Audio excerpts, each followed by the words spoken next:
Hi guys, Dave here, Humble Trekker channel. How you doing out there? So, Alone Series 4 on the History channel is in full flow now. As of recording this video, I think we're on the 4th or maybe even the 5th episode. If you're not totally up to date, up to speed with what Alone is, in this 4th series there's basically 2 members in each team. I think there's 7 teams, and they have to survive for as long as they can or with minimal equipment, adventuring in the island, Vancouver Island, there in Canada.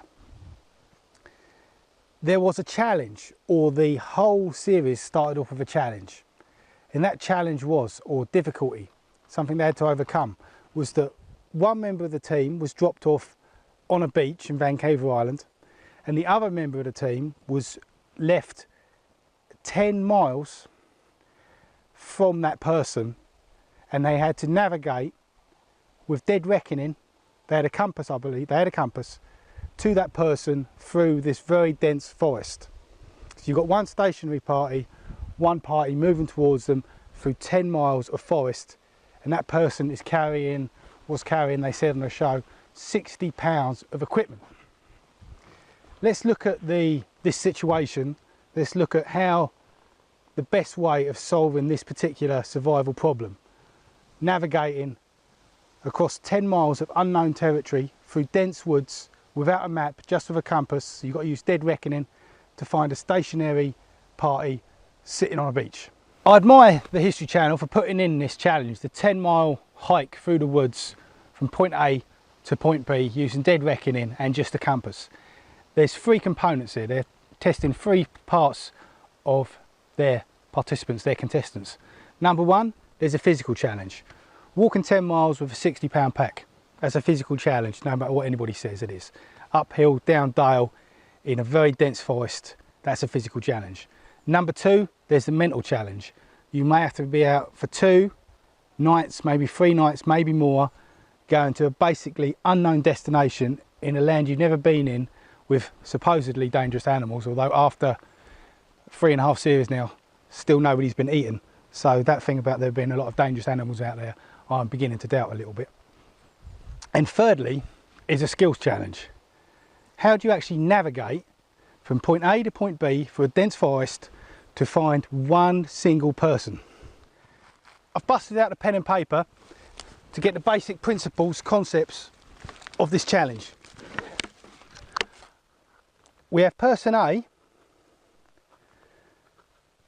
we call them, they're the walker, and that's to reach person B, the stationary party, who is positioned on the shoreline. And the shoreline of Vancouver is not a nice straight sandy beach, it's lots of inlets and coves. So this side is the sea, this side is the land. In between A and B is a very dense woodland, forest, rainforest indeed.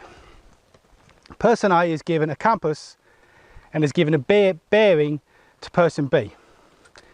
For the sake of argument, we say they're given the bearing due east, that's 90 degrees. Right guys? So, in a simple world, the person would follow his compass 90 degrees to person B, find them, no problem whatsoever. However, to follow a bearing through across any type of territory using dead reckoning is not an exact science. By dead reckoning, I mean you have to count your paces so you know how far you're going. With this challenge, it's a little bit simpler, because person A knows sooner or later, unless they go completely wrong, they're going to hit the shore, right? Now let's just say, ask ourselves, how accurate does this person A have to be to get to person B? Dead on. Well, if person A is miscalculates, and as they walk, they're going to start off quite well, but then they're going to get a bit tired, and due to the terrain or due to making a mistake, they're going to go a little bit off. Then they're going to go a little bit off again. Then they're going to go a little bit off again. Then they're going to go a little bit off again. and these are big steps. They're walking 10 miles. There's 1,760 yards in a mile. Now think about last time you was in a very dense woodland, which is not a flat ground, but which is an up and down. Lots of hills, small hills probably, gullies, valleys. How far can you walk in a straight line without hitting a tree or a stone or a ditch or some sort of obstacle that you have to go around?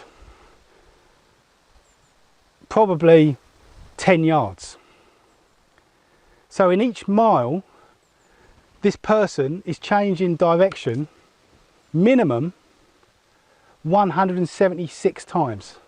Over a 10-mile hike, that person has to change direction 1,760 times. Just for the sake of argument. I mean, it's probably actually going to be a lot more than that, but it's going to be about that. So making 1,760 changes of direction, how accurately do you think it's possible to follow a single bearing, in this case 90 degrees? It's bloody difficult, right? Now, to give you some understanding, if this person is 5 degrees off, so he's 5 degrees plus or minus off, by the time he gets to B, he's going to be about 1 mile off. So he's going to be somewhere between here to here. 5 degrees is actually really, really accurate if you think about it. If these are 10 degrees off, he's going to be about 1.8 miles off. So he's going to be anywhere 1.8 miles away from B. That's a total span of nearly 4 miles either side. Now we come to the next issue. When this guy gets up to B, maybe he's half a mile away from B on the coastline, maybe a mile, maybe up to 2 miles. He doesn't know, in this case, if he's approximately north of B or south of B. So he thinks, okay, now I've reached the shoreline, I know my friend has to be somewhere here. Does he walk north? In which case, if he's turned up on this side, he's going to be walking away from B. Or does he, if he's lucky, he'll walk south from where he lands up. But that's just a 50-50 shake of the dice, right? Same if he arrives to the south of B. He might decide to walk north, in which case he's going to eventually come to B. Or he's going to walk south, in which case he's going to be walking further away from B. So, if we were able to navigate accurately enough to come somewhere, say within 2 miles of B, which I think is probably not a bad kind of target to aim for. Do you want to come within 2 miles of B, either to the north or the south? How do you then make sure that you actually turn in the right direction when you reach the shore and head towards your friend B? That's the next part of the problem. This is the best way of dealing with that problem. Finding person A finding person B the most efficient manner possible. This is how you do it, guys. Okay. Person A, first of all, you should pick your fittest, your best person to do this journey. And there's no spoilers in this video, so I'm doing this deliberately, but it will be a spoiler video where I'll go over where people are making wrong decisions in survival situations, and they're demonstrated by this program alone. Okay, so person A has to get to person B. They know they can't possibly follow a perfect 90-degree bearing. So what they do is when they're traveling, person A and person B, they communicated beforehand. And person A has decided, they make a 50-50 decision before he starts the journey. He says, I'm going to, as much as I possibly can, veer off to the south. The south being the bottom of the page. So when this guy comes to a tree and he has to make a decision to go to the north of the tree or the south of the tree, and this is easy to do when you're just on 90-degree bearing, but it holds fast for any direction you're travelling in. It will just take a little bit more thinking about. Okay, so this guy comes to a tree here. There's the tree, and he says, okay, I'm going to go a little bit to the south of the tree to go around the tree. So and every time he comes to a tree, he goes a little bit to the south of it, and he tries to come back on track.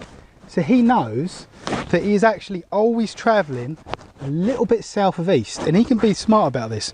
Maybe every time he comes to a fifth obstacle, he goes to the north of it, okay? So he comes to a tree, the third obstacle in this picture.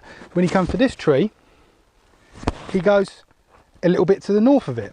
But he's basically gone south, south, north, south, south, north, south, south, north. So he knows he's always following a bearing which is south of east. 91 degrees, 92 degrees, 93 degrees, hopefully not more than 95, 100 degrees. 15 degrees, he's going to be out by almost 3 miles by the time he gets to B, okay? But these two guys, they've communicated, they know that he knows it's easier to travel a little bit off of a bearing than it is to try and follow a bearing exactly. He knows he's going to arrive somewhere south of A, of B, sorry. Now B, he has a job to do. When B gets to the beach, he has to take off along this beach and he has to leave signage pointing to himself. Okay, he can leave arrows, he can bead arrows in the sand or on the beach.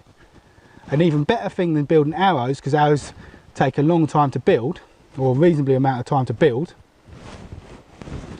is they can have a secret or a already predefined signal. And maybe this guy can leave groups of 3 south of his position. So 3 logs laid out, 3 stones logged out, 3 stones laid out, 3 stones piled upon each other, 3 ribbons, 3 pieces of plastic tied to a tree branch. And so when person A reaches the beach of B, he's gonna, first of all, it's not a 50-50 decision anymore. He knows he's probably, hopefully, if everything's going according to plan, he's south of B because he's always tried to travel south of his bearing. So he's gonna head directly north. And when he's heading north, person B is laid out maybe every quarter of a mile, depending on how much time he's got. Every quarter of a mile, he's laid out an arrow pointing towards him, or one of these predetermined signals. 3 ribbons hanging from a tree, 3 logs, or you could saw off 3 branches from a tree. Anything that doesn't look natural. So this person sees that as a signal and he keeps going. And obviously the base camp has to be very well lit up, a fire going all the time, saying it can't be missed. He's got to be out on a promontory. So when he comes to A, he finds it. Now, Murphy's Law rules, right?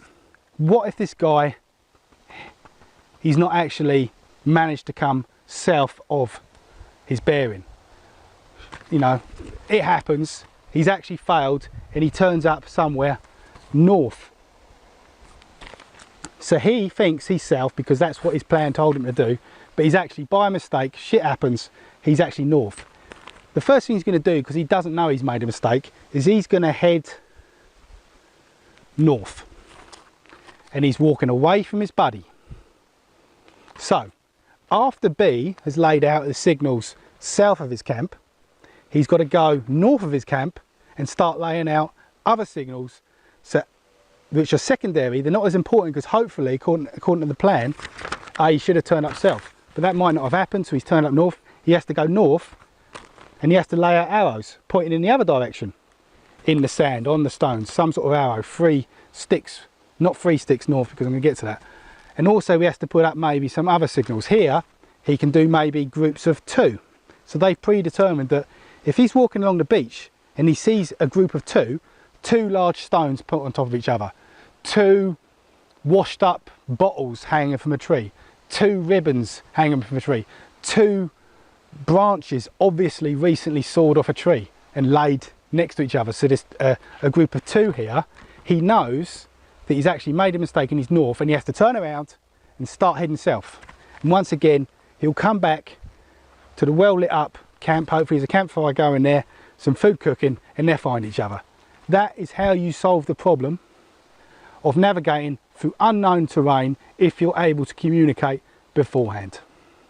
There's also an argument for person B marking the northern shore in this particular scenario first to show the person's come wrong, because if the person comes to the south first, they're going to automatically start going north. So if there's no signals there whatsoever, they're going to go north anyway.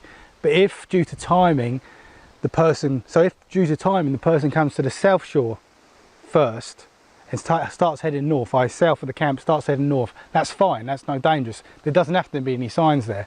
But if the person comes to the north of the camp first and starts walking north and they don't come across any signs whatsoever, they're going to think they're in the right position potentially and keep walking further and further away in a northerly direction. So there's a very strong argument for actually person B going to the north of the camp as far as they possibly can, as far as they can in the amount of time, and marking that wrong direction first and then going south, because no signs to the south of the camp will still mean that the person A there will still continue to travel north.